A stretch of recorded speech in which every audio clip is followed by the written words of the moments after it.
Hello, this is the Fiction Nonfiction podcast from Literary Hub, where we believe that every issue in your social media feed or on the evening news has already been tackled somewhere in literature. I'm Vivi Ganeshananthan, also known as Sugi, author of the novel Brotherless Night. And I'm Whitney Terrell, author of the novel The Good Lieutenant.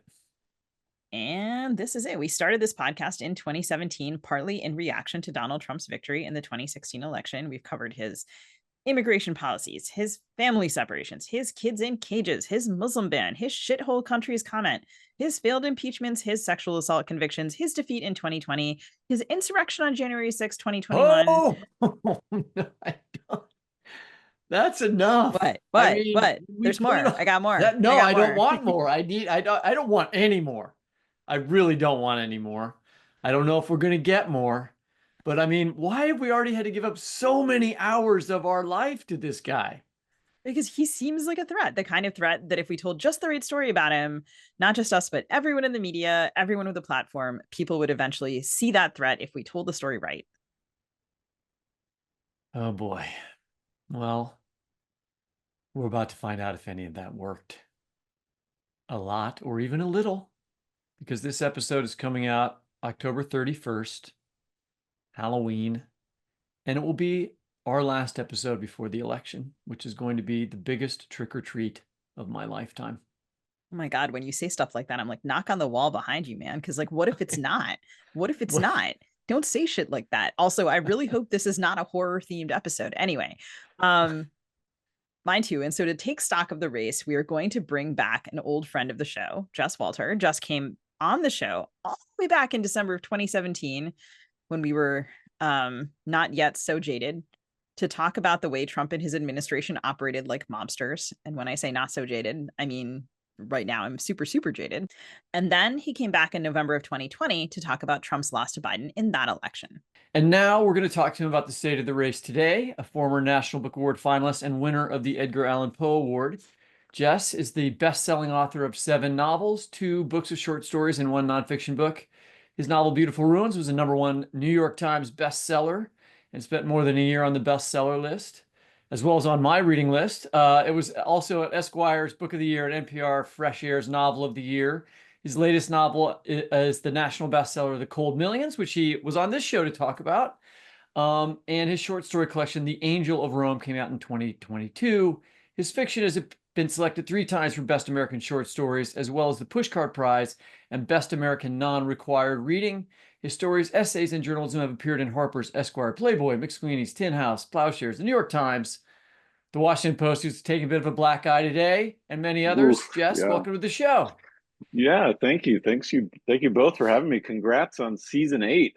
I would have thought my character would have been killed off by now, by season 8 of the show. After my terrible political analysis every time you bring me on. I don't know. I feel like this character's got a long arc.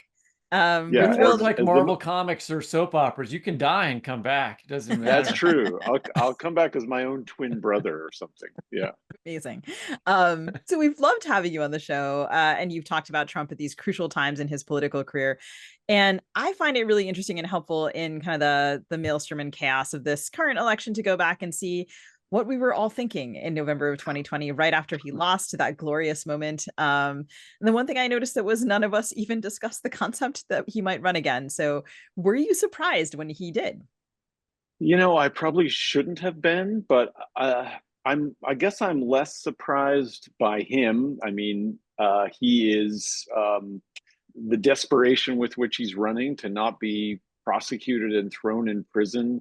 I guess that is totally on brand for him and in his character. The thing that shocks me is that so much of the world is going along with him.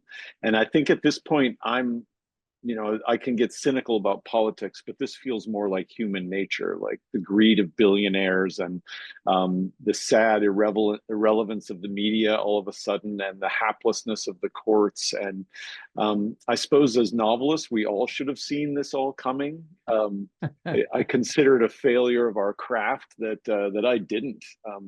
The novel I over my shoulder, I'm just reading pages for a novel. It's called So Far Gone, and it begins there with this fed up environmental writer who goes off the grid, and in 2016, and he comes back out in 2024 shocked to find the world is not only unchanged but maybe a little worse. And I was writing it throughout the spring and last fall to kind of deal with this sense of dread that I think is really building to, in me, is building to like the sharpest point right now. And I find myself wanting to do that every once in a while as a novelist, like stick my head out the window and describe the car as it's going off the road.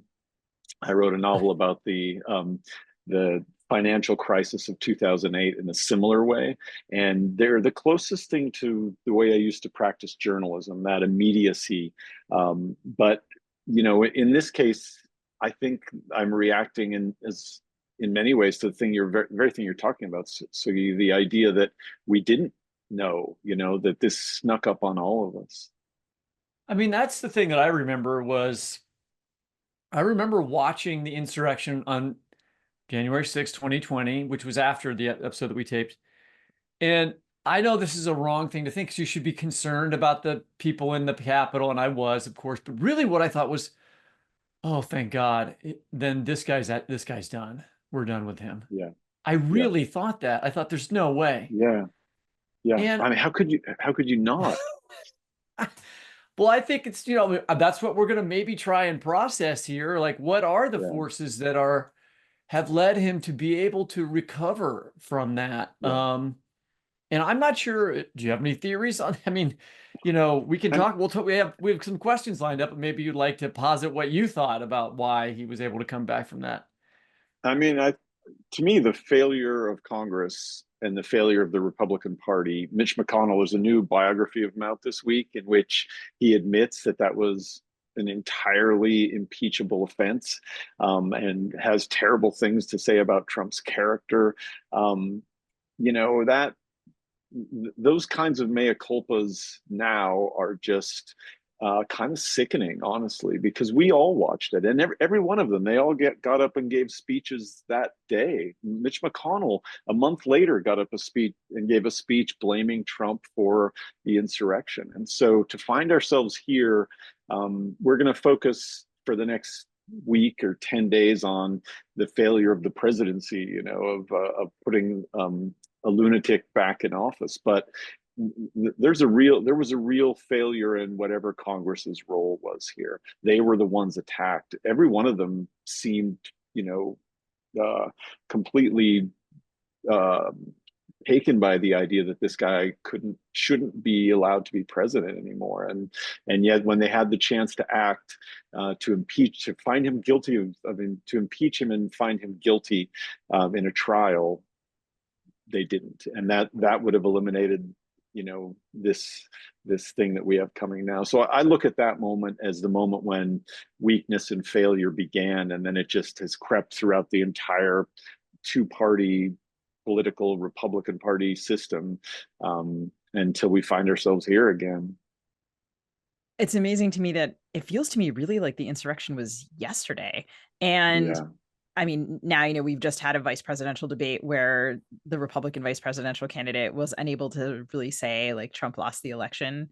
Right. Couldn't stomach saying it. And I mean, I also remember I had a pal in there, and sort of thinking about all of the, like the journalists who were, and Capitol Hill staff, et cetera, like all of those people, like the workings of government and its symbols. And it really does feel to me like surely we have surely we can still do this, but of course the clock has been ticking. And in our very first episode talking about Trump's similarity to a mob boss, we speculated on the possibility that his political enablers in the Republican Party, like Mitch McConnell, Lindsey Graham, would abandon him once he lost power, like rats scurrying from a sinking ship, I believe was our phrase. And in 2020, you said it looked like these characters had gone back to the Lido deck of the USS Trump and were playing shuffleboard. And I wonder what you think the situation is now, because Harris is campaigning with Republicans like Liz Cheney. Liz Cheney texted me like yesterday and maybe also the day before. Oh, I Maybe, didn't know Yeah, you yeah. knew her.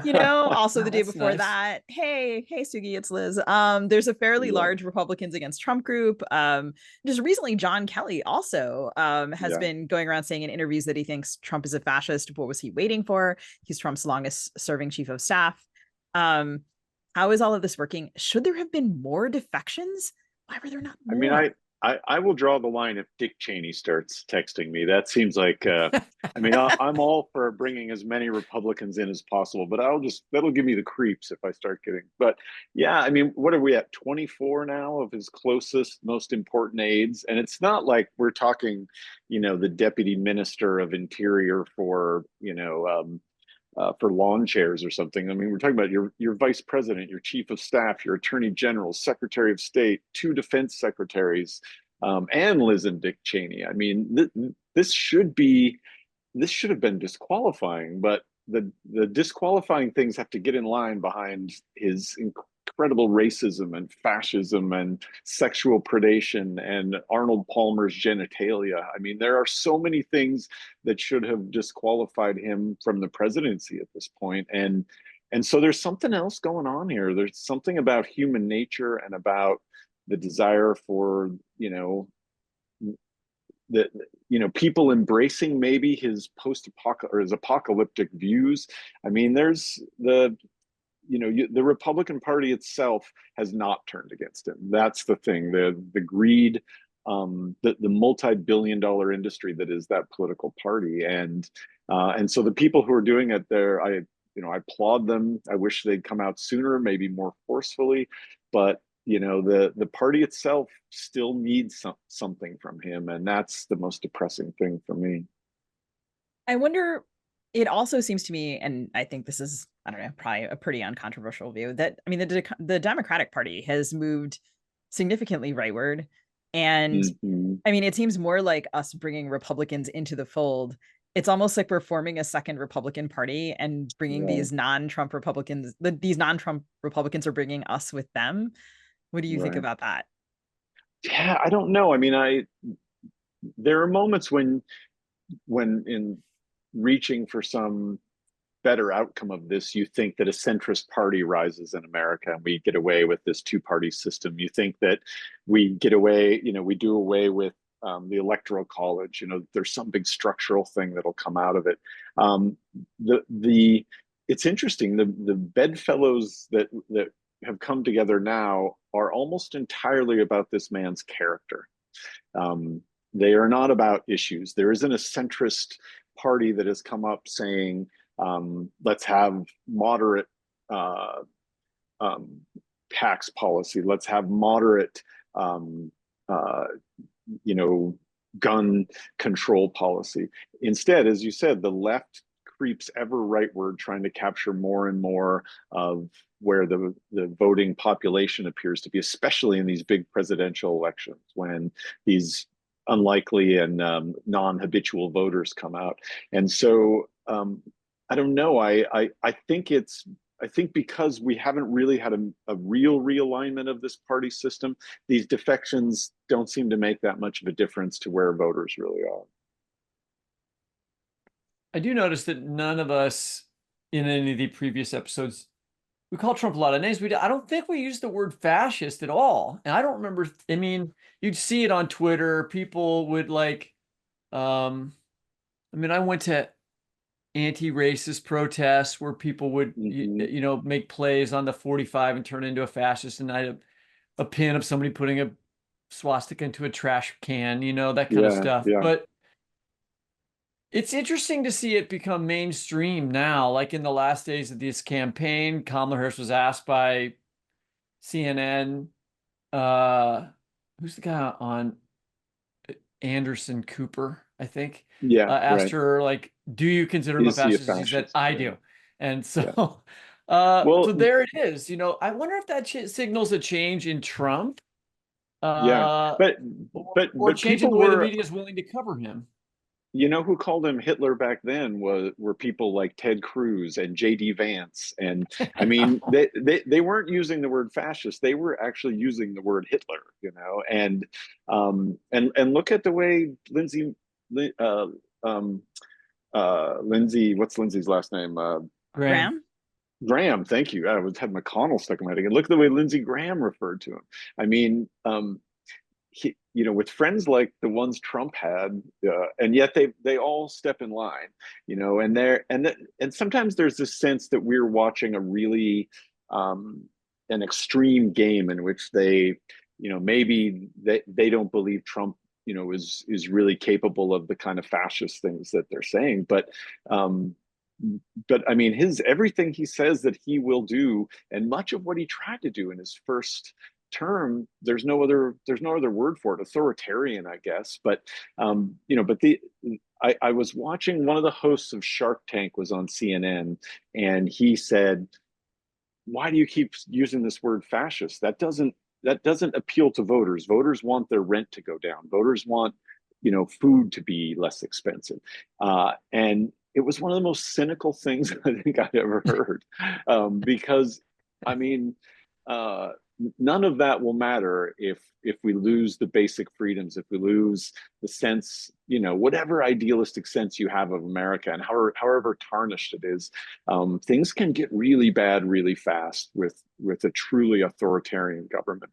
And with the changes to the Supreme Court, with its recent rulings, with if Trump wins and ends up with Republican Congress, things can get really bad really fast. We're going to wish for $9 bread and personal freedoms again, I think. I mean, we referenced this in the opening when I was introducing you, but today is the day that we found out that the Washington Post was not going to endorse, break their tradition of endorsing, and in fact that there had already been an essay an editorial endorsing Kamala Harris written, and that Bezos killed it. And Bezos, of course, is the multi-billion-dollar owner of the Post. And the suggestion is like he's doing what you do when you think fascism is coming, is you surrender ahead of time.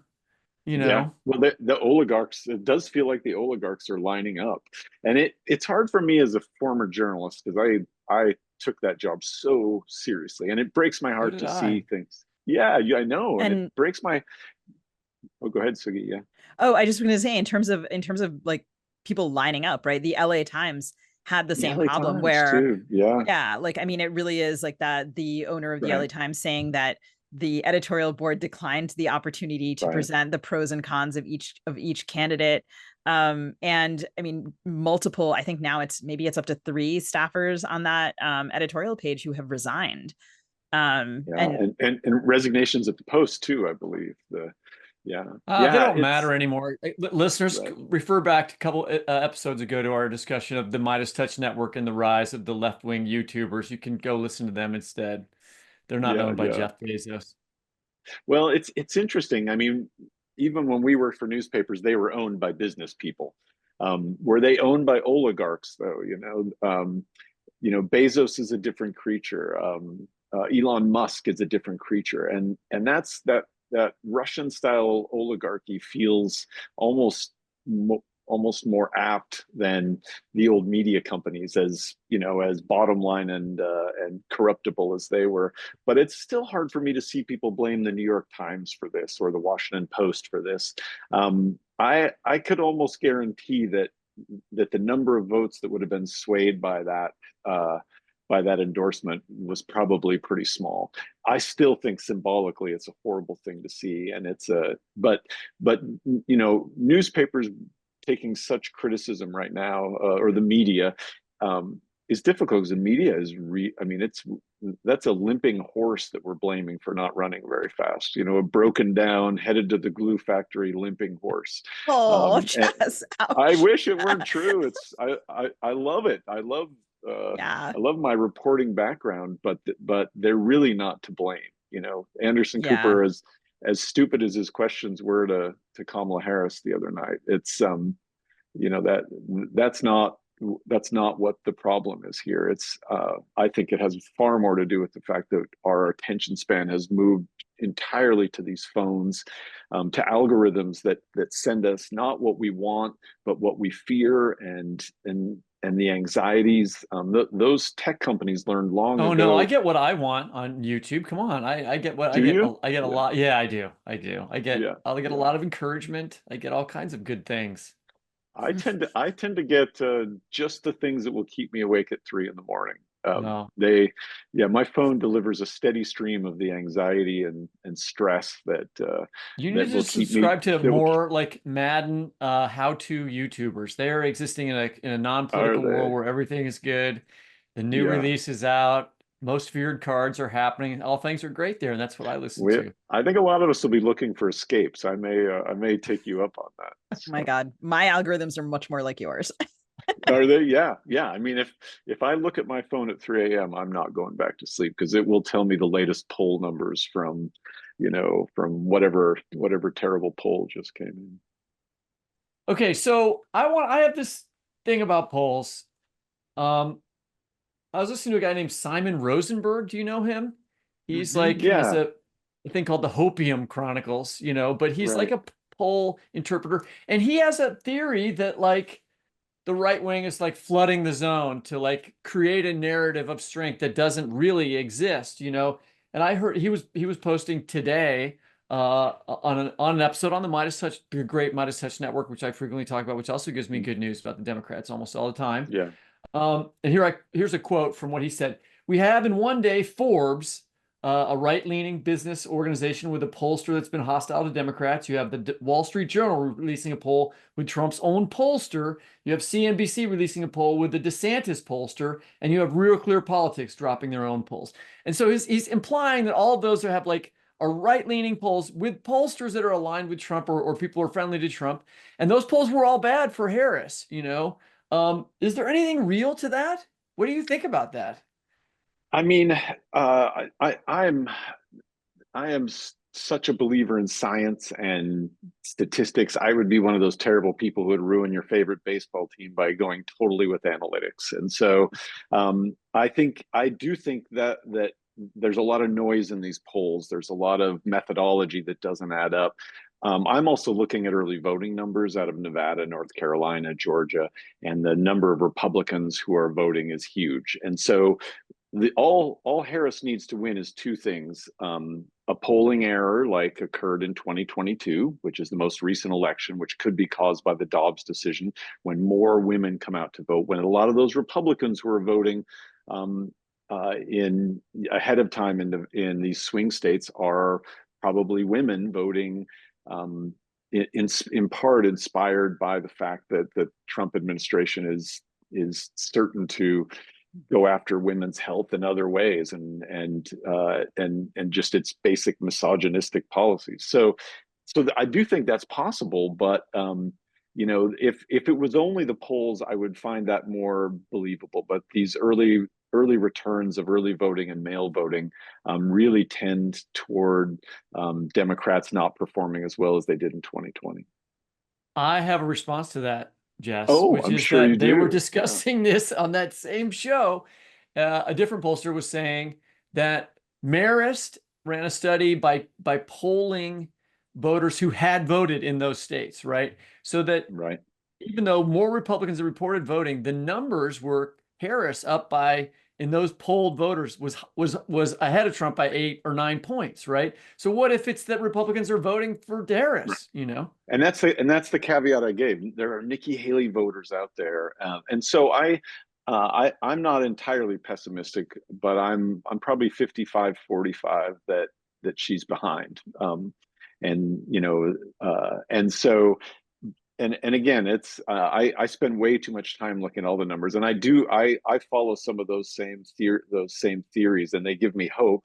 And then the very next thing I open, whether it's Nate Silver or Real Clear Politics or 538 or the New York Times or Nate Cohn or any number of them, who I think are at least trying to bring a sort of journalistic objectivity, some of them, to it.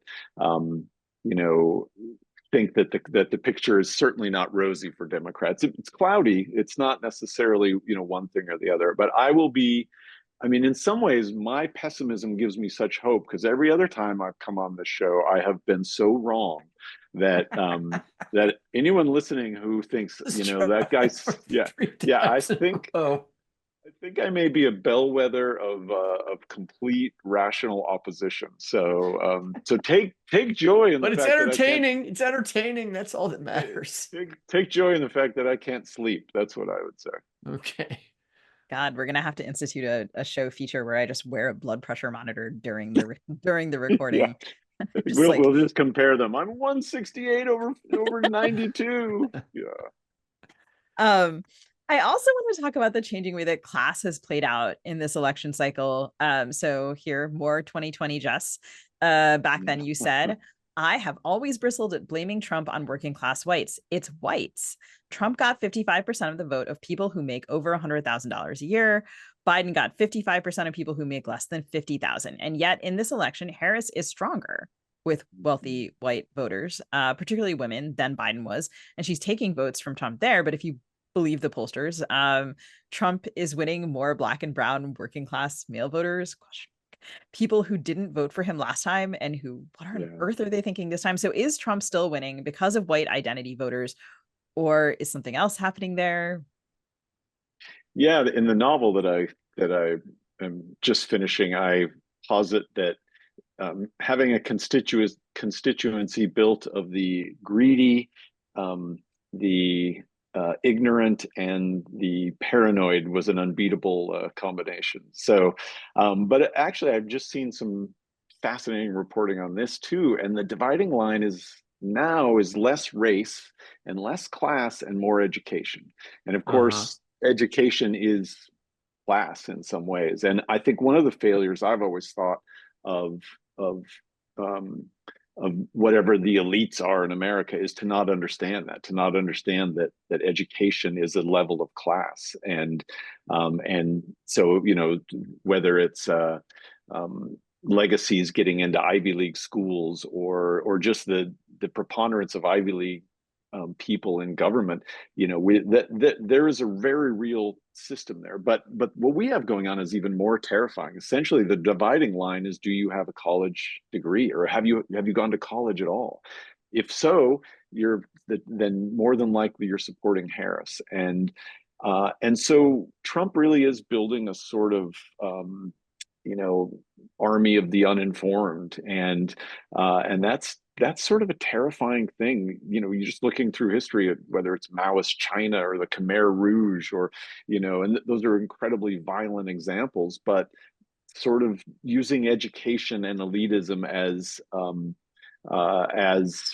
synonyms is a really dangerous place to find yourself, and especially when you have a president who's committed to continuing to denigrate and tear apart education in general. And if you look at what he wants to do in his second term, he wants to eliminate the Department of Education. He wants to set up colleges that are funded by fining colleges that won't teach that don't yield to the ideologies of the right. He wants to limit. So, for instance, any discussion of LGBTQ plus issues, and your college could be fined. That money will then go to these American academies. If I think one of the most terrifying parts of this Project 2025 is what they talk about with education. Making school choice, having mandatory prayer in school. Some of these things are gonna take an already stressed education system and make it even worse. And so, if the long-term Republican plan is to build a sort of party of the underclass that is fueled only by fear and anger, and to meanwhile dismantle public education, I mean that might be the most apocalyptic future I can imagine. But the numbers are starting to play out that way. It really is higher education that's dividing these two parties. We did talk about education in 2020. I remember that, and the expense of college and the way that Republicans have made college more expensive over time. I mean, I also feel uh, that when I try to imagine empathetically into, like, okay, why is this happening? If you feel like I guess when I read stories by students in my workshop who are from small towns in Missouri, right? Where Yeah, a church runs everything, or where there's, their parents have not been well off. They're the first kid to go to college, whatever, right? And you don't have to be of a particular race to feel right, exiled from that the world that I live in, that you live in, the educated world, the world of, urbanity, that you have no way to get there and will never get there. And it doesn't right, matter if you go to some community college out there in in the middle of Missouri, you're not getting there. And you want someone right, else to tell you that there's some other way to be successful, right? And the right. Democrats aren't good at that. They're very still meritocratic. I think Thomas Frank's book, Listen Liberal, we've had Tom on the program a lot, is an important Mm. book that pissed off a lot of Democrats and made him unpopular in Democratic circles. But I would encourage people to read it in this context, and try to Yeah, understand why this yeah, education. yeah, and maybe it is more aspirational than I'm giving it credit for, but when you have a party that devalues education as much as the Republicans do, and then you're building your base, based on people not getting good educations. I mean, those students you talk about that take your class, um, the process of a higher education is to inform you and make you the sort of voter that I and the Republicans would say that's indoctrination. But strangely, it happens at every college. It happens at the University of Virginia. It happens at Tallahassee State College. It is not a regional thing. It is what happens when people get a higher education, and it doesn't have to be. It can be at a community college. I think we talked about this before. As blue collars, you get not only first generation college student, first male in my family to graduate high school. I went to Eastern Washington University, one of the fine directional universities in the country, and spent my last 2 years there as a teenage father working at a newspaper. And so you're not talking to someone who went to Brown and then got his PhD somewhere. You're talking to someone who knows what it's like to go to a really blue collar college, and still you learn, especially if you're taught humanities, you learn to think in a way That's true. that takes you beyond yourself. And this is what I fear more than anything, as I was in Montana recently, and there's a big push there to send people into the trades, to community colleges. Every student in Montana can go to either Montana or Montana State. It's one of the few states in the country where you're guaranteed to go to the two great colleges and public universities in the state. And the politicians are actively driving them away from that and into welding, into these other things. And not that those aren't great professions, but it seems like such a cynical and self-defeating thing for a nation to do. It does seem to me like so much of this is the fruit of a very long Republican project to defund education, not just higher education, but education generally. And Yeah, to make a body of less critical voters who feel disenfranchised and can't locate the source of what that is. And also just, as you say, wildly cynical to kind of indicate that education isn't for everyone, and right. that all kinds of education are not for everyone. And also just to think about, the ways in which, right, like education in this country has been these are all nonprofits. And the ways Right. that Yeah. corporatization has crept into them has also, I think further compromised the quality of education, and particularly humanities. That's probably a whole nother episode. Yeah. And even if, whether it's intentional or not, it's still tragic. It still leads to a less informed electorate. Okay, so your short story, Town and Country, from your 2022 collection, The Angel of Rome, has a passage that discusses the mysterious ways people, or at least, is ruminating on the mysterious ways people can change their minds about Trump. It's a terrific story. I wonder if you would read to us from that Yeah. piece. Yeah, it's funny when we talked about this, looking back at these stories, how many of them have just a little political aside or something that, because I think this is so much on our minds, or at least on my mind as I was writing these. But yeah, this is a short story. The Town and Country is a nursing home. I think I describe it in here as a rat pack nursing home where you can smoke and drink, and and fool around. It was the kind of place I was looking for my dad. So this story kind of came about from imagining a state line Idaho motel where there were no rules and people were treated with the kind of dignity that my dad would have loved. Town and country. My father's girlfriend came home from the casino a day early and caught him having sex with the woman across the street. I thought you were going to be gone another day, my dad said by way of apology or explanation, or perhaps just narration. His girlfriend, Ellen, had been away on her annual girls' weekend in Jackpot. But since these girls were all at least 70, they were forced to cut the trip short when one of them had a heart attack playing Keno at Cactus Pete's. All of which is to say, my father and his girlfriend were not the age you'd expect for this sort of drama. Dad was 73, but he'd lately begun exhibiting signs of dementia, one of which, I was surprised to find out, was this late in life promiscuity, an erosion of inhibitions. Dad literally could not remember to not screw the 60-year-old lady across the street. This wasn't the first time either. To hear Ellen tell it, my father had devolved to the point that he had the impulse control of a teenager. He'd whistle at women on the street and proposition waitresses right in front of her. Ellen could be a little crass herself, and she didn't seem overly angry or even that sad. I'm just done with the son of a bitch, she said. The neighbor was the last straw.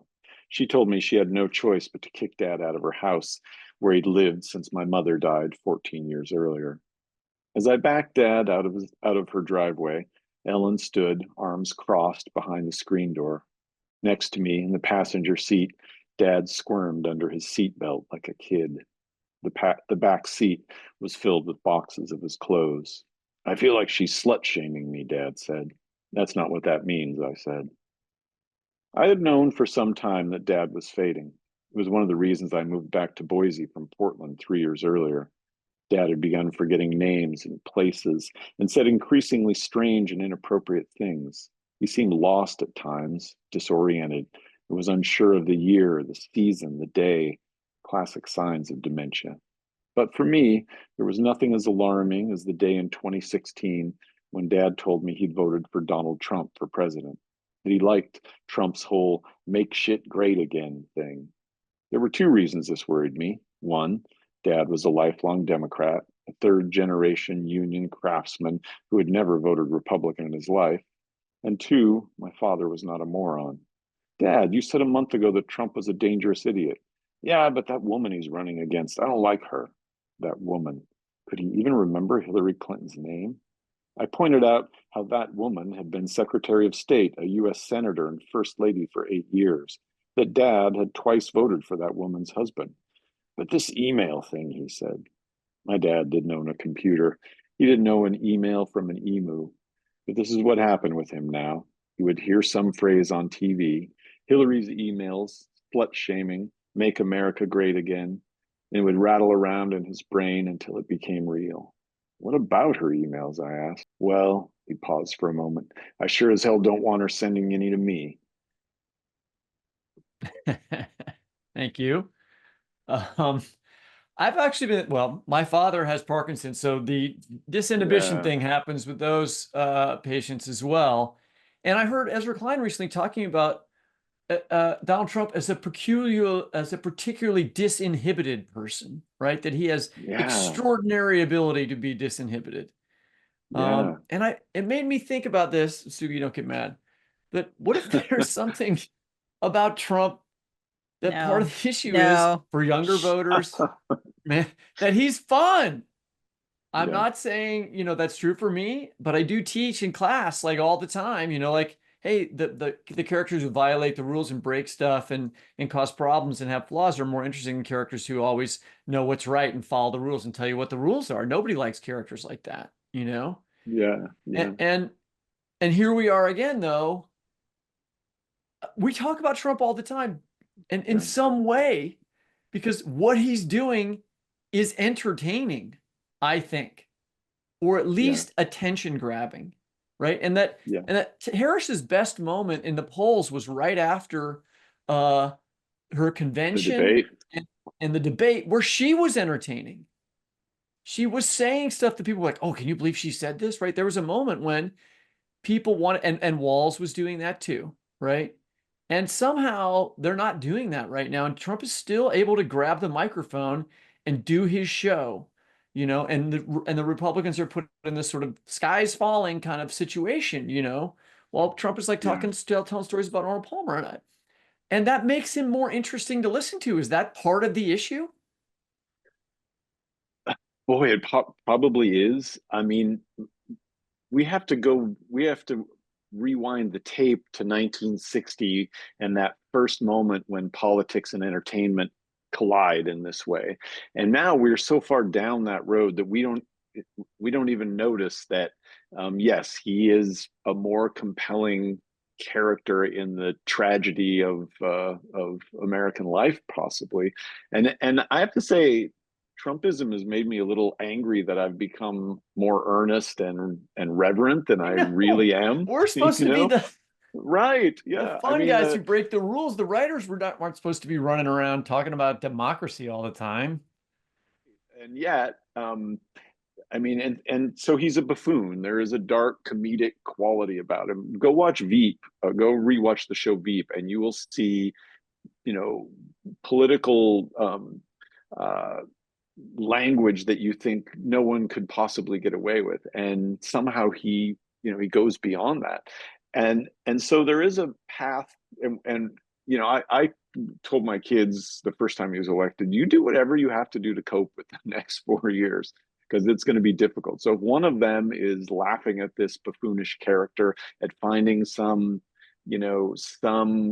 kind of dramatic, curiosity and what kinds of things he breaks. But the hard part for me is that people are going to die, I people in know. It's Ukraine, terrible. people, yeah, people in I'm Ukraine, not people in saying that he's Gaza. entertaining No, I and that I know. think that he's not No, I dangerous. I'm just no, I'm saying, not, and I'm agreeing with your point, and I'm not yeah. shaming you for it. I'm just saying the horror of it, the horror of this character who can say whatever he wants, who has no norms, who doesn't believe in the American experiment, is that the tragedy of a woman who's going to need an abortion in Texas and is not going to be able to get one and is going to pass away, of the people in Gaza whose lives are going to be even worse than they are now somehow, and Ukraine. So um, I think that's entirely true, and yet it doesn't, and I will find some cynical perch from which to, watch this. I think of, but what I will try to do is avoid nihilism. I think of two French writers, Celine, who wrote, two of the darkest novels ever, Journey to the End of the Night and Death on the Installment Plan, and then later was, of course, tried by the French government for collaboration. And then I think of Camus, who, braced with existentialism, had to find a way to not give in to that nihilism. And so, yeah, I think there's something about Trump that is a really compelling train wreck to watch, and we will watch the train wreck. But we can't. I think we have to avoid nihilism. We have to do as Camus did. We have to find the wager of our generation and some way to write and think and see our way around this big, scary, comedic, buffoonish threat. We had Jeff Charlotte on the show, and he was talking about analyzing the way that Trump talks to audiences in the vein of a comedian's routine. And I want to say that the comedian he mentioned was actually Lenny Bruce. And so for those of our listeners who are kind of interested in this avenue of thought, you might go back and listen to that. I also want to say that I'm going to. I mean, it was amazing. And the Yeah. kind of close reading of that, of his performance. I also feel like there's a difference between Trump himself being fun and laughing at him, right? Like there's like Trump cracking what passes for a joke in Trump world. And then there's us like sort of watching him sway for 30 minutes to music and wondering what the hell is going on. Like, like we did a whole episode with someone who wrote a book about sharks because he had made like a shark comment. I mean, and that was a terrific book, by the way. So no shade on the author, but just like he wanders in these directions, but that's not about joy with him, right? It's just that's about us like wanting to mock him, which I mean, I feel strongly that I do find some joy in that, but like, I don't know. I hope that like the I have a lot of conflicted feelings about Harris and Walz. And Walz is my governor. And also like I Yeah. walk around my neighborhood and I see Coach Walz signs everywhere. There's like a lot of people are expressing joy in relation to the two of them. And they're sort of right. Like Trump tried to make fun of Kamala Harris laughing, and it kind of didn't work. Right. And speaking of writers for Harris, Yeah. you have been working with that group, and I wonder if you could talk a little bit about that. Yeah, so I had done the same thing the first time McSweeney's came around and said, will you give, will you write a short piece about why you're supporting Obama? And so when they asked me this time, though, they were really specific. Pick one reason why you are supporting Harris. Like pick one issue.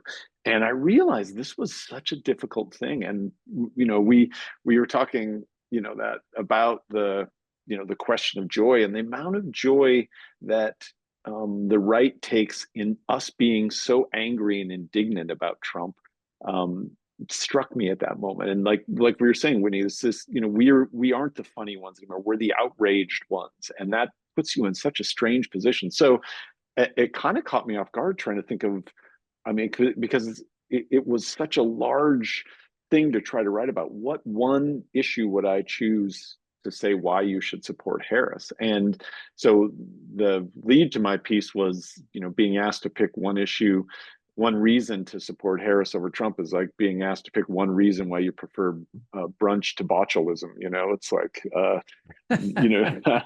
how could you pick one? But I decided to go with that thing I talked about before, which is the way in which the right has shaken the middle class and working class voters away from their best interests, using these phony social issues, making you think somehow that who poops in which bathroom is more important to your life than you being able to have a union job. And so I just wrote about that issue, and it I have to tell you, it was weirdly cathartic, because I think one of the things we feel during election season is a kind of hopelessness.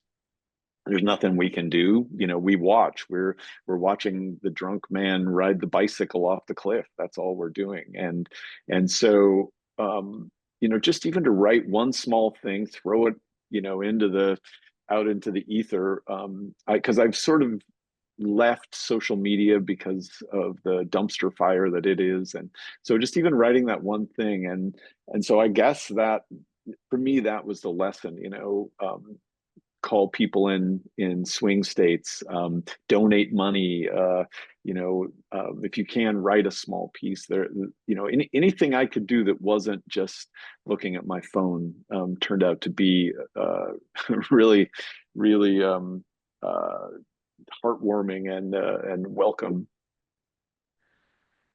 All right, Jess, on that note, we'll be crossing our fingers until the 5th. Let's hope for the best.